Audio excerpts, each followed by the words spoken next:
Navigator. When this ship is given a move action, instead of moving it, you may roll a d6. On a result of 3 through 6, place a trade current within S of any friendly ship.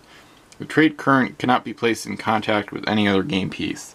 This is a 2-point generic crew that only showed up in the final set, Savage Shores.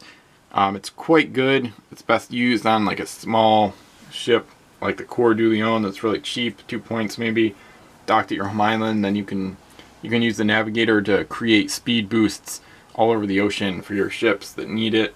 The Curse and the Americans really benefited from it a lot because they're not quite on par with the big 4 main factions of the game, and the Curse especially are a pretty slow faction, so they can definitely use trade currents to become more viable in games. I think it's too good. Navigator, I think there should be a cap on it or a limit, like up to 5 trade currents at a time, for example. Or I think even more interesting, and maybe this would require the Navigator keyword to be just 1 point, but I think if the trade currents disappeared at the beginning of your next turn, because it's like a helmsman that you can use over and over again. The trade currents are never eliminated other than a specific UT.